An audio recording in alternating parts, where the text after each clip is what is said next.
Hey guys, today's video I want to do something a little different. So today is Friday, the 21st of October. Yesterday, Thursday the 20th, I was actually at a conference. I was at a conference for Forge VFR, along with FHE sponsored it, along with the Mass DOC, and it was down at their headquarters in Milford, Massachusetts. And I presented quite a bit, by this point in my life, and I've done a lot of podcasts and these videos and everything else I do. I've had plenty of opportunities to talk, and it's not a new thing for me, and I don't typically have an issue with it. Sometimes I have an issue with the structure of how I'm going to do it, depending on the event and what the audience may be. But yesterday was a first for me. I actually ended up having, and this is why video is kind of new to the library when it comes to the topic, is I actually had a dissociative event. And one of the things I always talk about is I always kind of focus on PTSD and trauma. But one of the things that I have as a diagnosis, loosely termed because they refused to diagnose me with it because they didn't think it would be helpful, is I have dissociative identity disorder, DID, which used to be what they used to call like the split personality or multiple personalities. And they realize that it's not about necessarily having multiple personalities. It's more about a massive shift in dissociation, where there's a lot of memory loss and there's a lot of like scrambled brain sort of feeling. And yesterday I had it happen right before I went on to present. And from what I'm told, I did fairly well, which is fine, and that's not really the point. um but in a weird way, this had never happened. The way it went down yesterday had never happened before. And for me, it was very unnerving to be in the moment because, for those who don't know, I do occasionally use cannabis to help with my PTSD. I'm a very, very open about that. And, I encourage anyone else to at least try it. Uh, I use it from time to time, and I just do edibles. And I had used edibles recently, and I used some yesterday to help mitigate the stress level. And the only thing I can think of is that um, the edible had the cannabis had sort of allowed me to sit back a little bit, and in kind of a cool but unnerving way, I was able to witness myself sort of dissociating.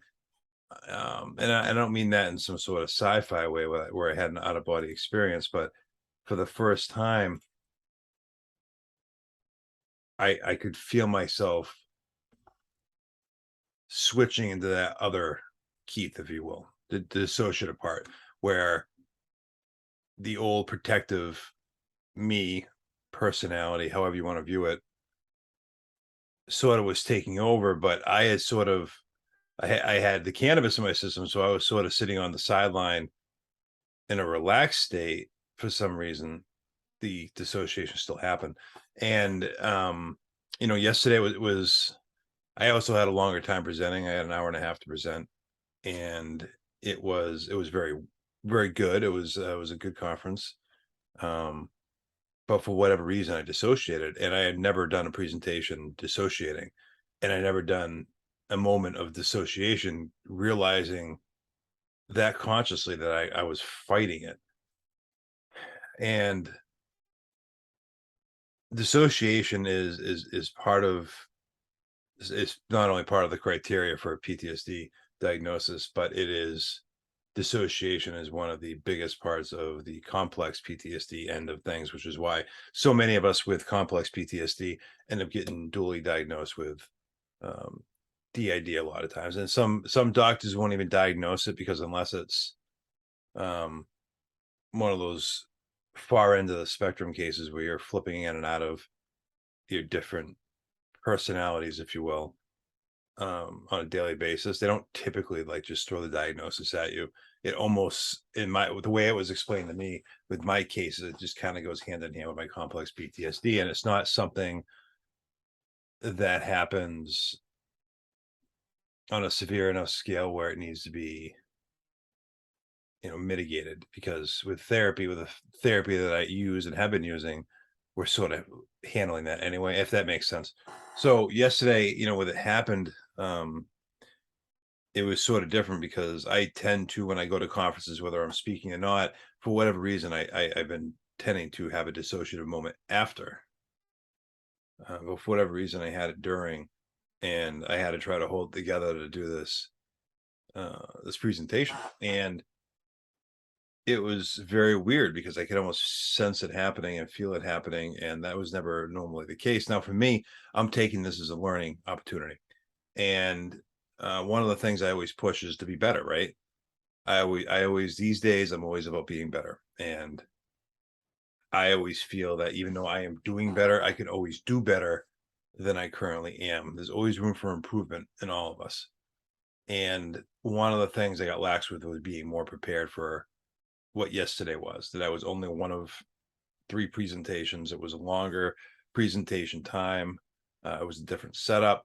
The audience was an audience that I don't typically speak in front of, which was corrections officers. Still, I'll talk in front of anyone, but I don't typically speak in front of them. So that was new. There was a lot of other factors too, personal stuff and whatnot. And I didn't prepare for it like I normally do for my presentations. And those who know me know that both before presentations and especially after, I have a routine, and I didn't really stick to a lot of it. And so it was a learning experience for me where I know that, because I still have two more conferences in essentially the next 2 weeks.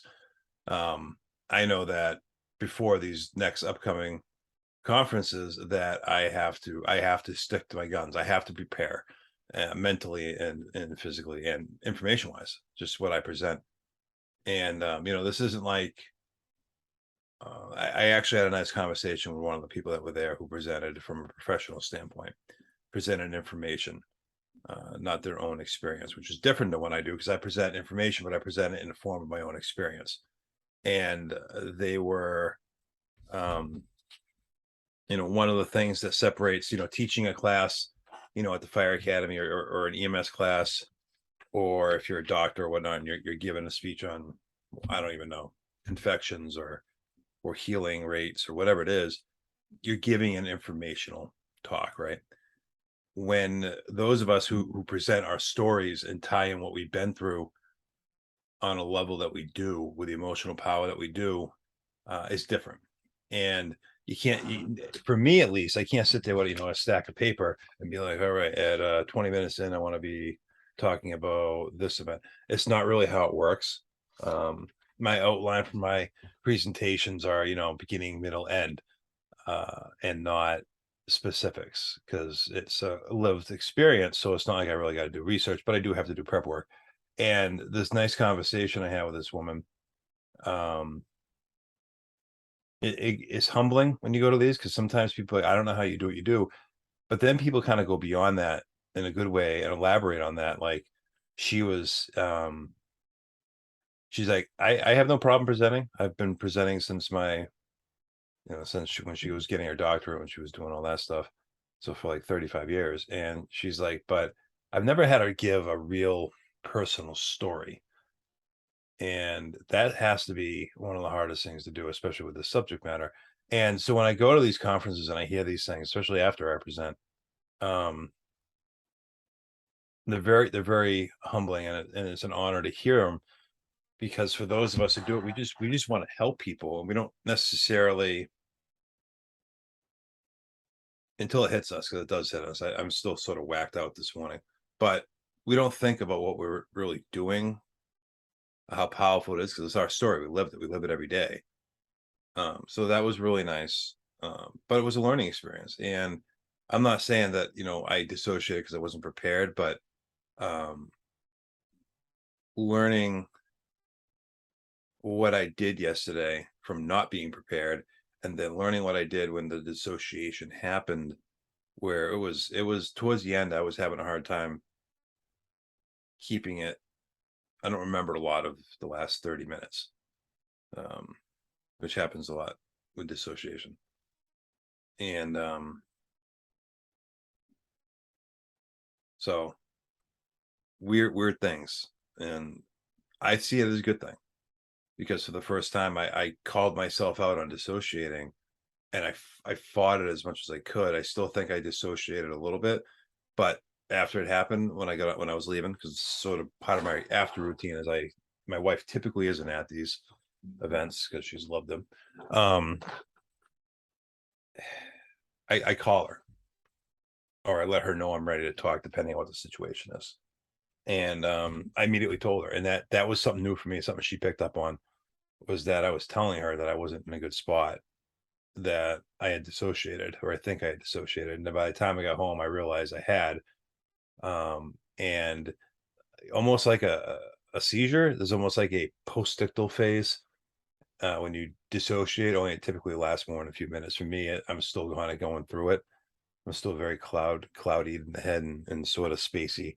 Um, and this is, Friday morning. This happened yesterday at, 3 o'clock, 3:30, 4 in the afternoon. So um I'm looking at this as a positive. And so the overall message here to wrap this up is I'm not dwelling on it in a negative. It sucked kind of. I had to fight myself, essentially, is what I was doing in order to keep it together to present. And I dissociated, which sucks, but I called myself out on it, and I recognized that I dissociated, and I owned it, and I didn't let it get the best of me and ruin the rest of my day.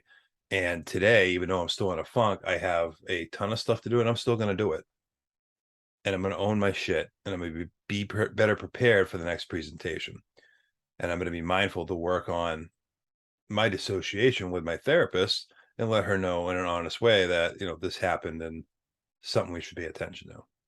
So the message today is just, own your shit and take care of yourself, because even people like me who are out here sharing their stuff all the time and telling people how to do whatever and how to maintain a mentally healthy lifestyle, I still have my days. And yesterday was a rough day, but it was a very good learning experience. So take that what it is. And I love you guys. Short video today. I'll talk to you later. Bye.